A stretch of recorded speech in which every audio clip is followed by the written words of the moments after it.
Oui, c'est un café? Oui, je vais proposer déjà. Et là, il y a l'eau. Et ça, c'est les chips et les sauces. Ah, les sauces. Ah, mais c'est repas de luxe aujourd'hui. Chips, éclairs au chocolat. C'est vendredi, hein? À mon sens, la caméra, elle rencontre des espoirs, des difficultés sur le terrain, des gens qui ont travaillé. Les choix, ils vont être exprimés dans les rapports de fouille, les choix scientifiques, mais ça va être très formel en fin de compte. Ça va manquer, j'allais dire, un petit peu de vivant. Et je pense que la caméra, elle est là aussi pour attraper ce qui, en fin de compte, à mon sens, est une aventure. Et probablement de l'habitat en terre crue aussi, avec des murs en terre crue.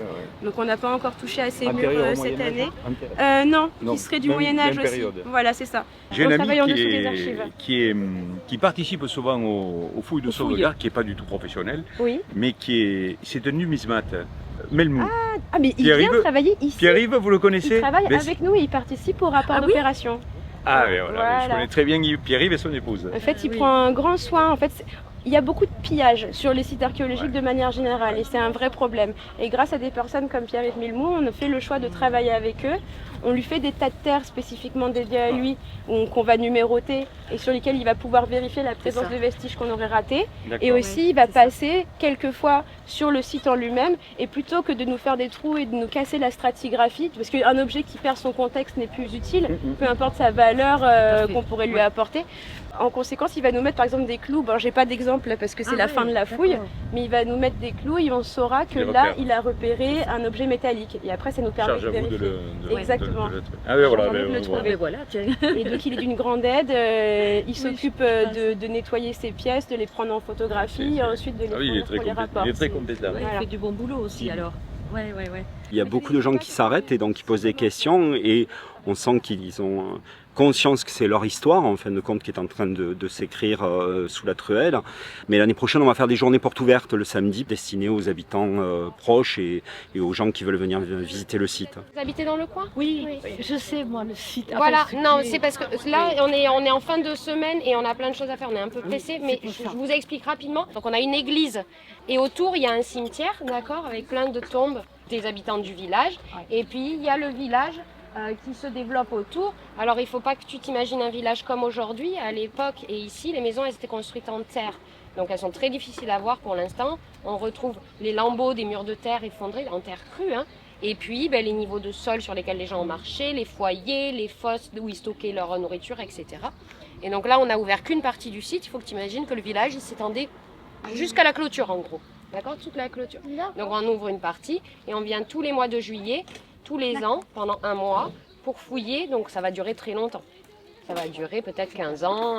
Voilà. Oui, j'imagine. Si vous habitez dans le coin, vous avez le temps de venir voir évoluer et peut-être que même tu pourras un jour venir fouiller. Ah, c'est génial, c'est ça.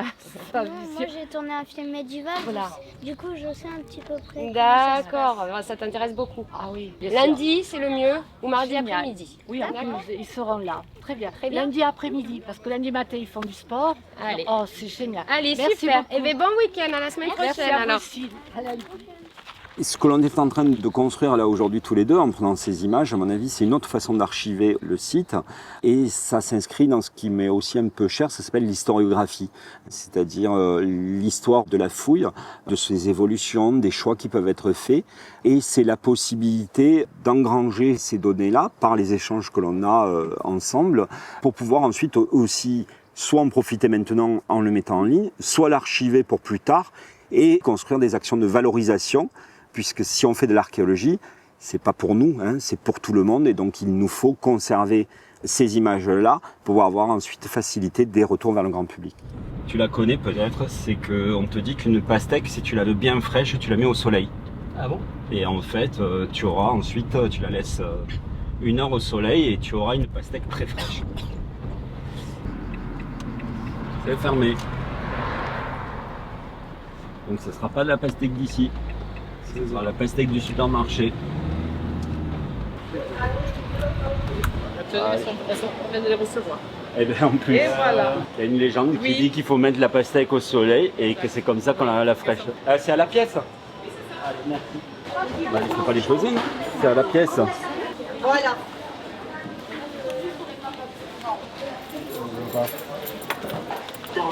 Voilà. Merci beaucoup.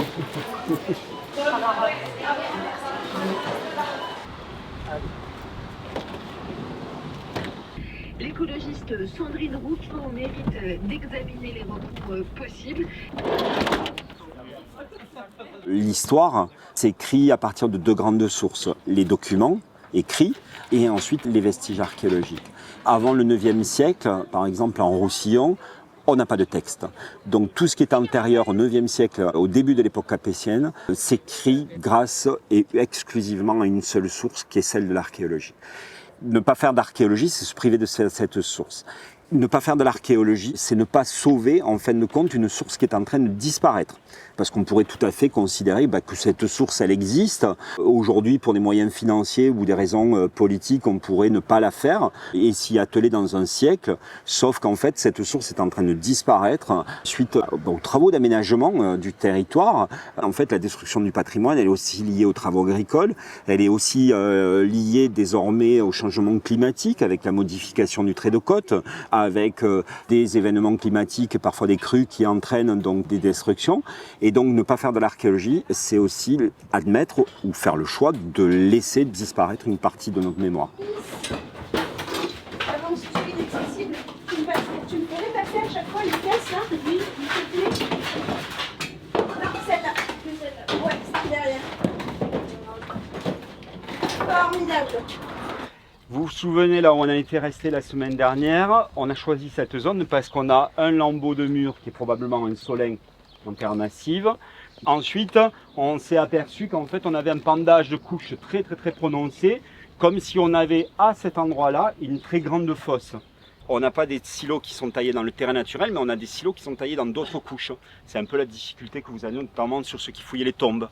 Donc on s'aperçoit que là c'est très compliqué pour essayer d'avoir les bords de la fosse. Et donc Joshua a réussi à attraper réellement les bords de sa structure. Et là on s'aperçoit que dans les bords on a manifestement peut-être de l'architecture, peut-être des couches. En tout cas il se passe quelque chose.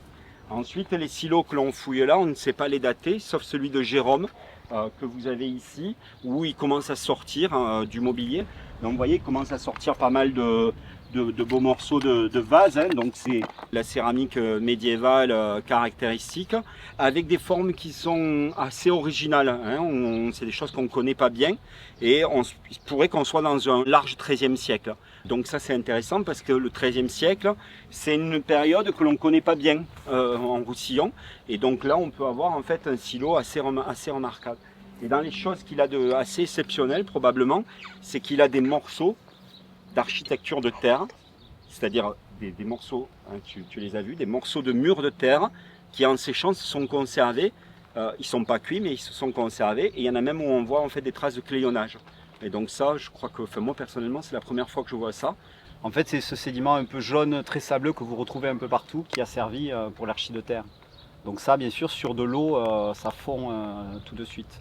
La chance que j'ai peut-être, c'est que ça soit très sec, donc j'y vais à la pioche, et donc de temps en temps, il y a des morceaux qui éclatent et qui montrent des négatifs intéressants, avec peut-être des parois chaulées, en tout cas des choses un peu blanches. Ça fait 20 ans que j'en rêve et je pense que j'en prends pour 20 ans. Moi je me vois bien prendre ma retraite ici, à fouiller à la truelle et à la petite cuillère des niveaux sur 2 mètres d'épaisseur. Vous imaginez le temps que ça va prendre. On n'est pas pressé non plus. Le but du chantier, c'est d'en tirer le plus d'informations possible, de ne rien laisser passer. C'est aussi de pouvoir développer la formation, puisque là, ce que vous voyez aujourd'hui, c'est la partie visible de l'iceberg, c'est-à-dire celle du terrain. Mais on espère que cette formation va se poursuivre avec des sujets de master, avec des jeunes qui vont venir travailler chez nous sur des thèmes liés au site. On ouvre toute une perspective de très longue durée, oui, je pense. J'avais juste te poser une question. J'enlève le chapeau peut-être, non? Non. Non. Putain, mais t'es soucieux de ton image. Ah bah écoute, je suis content.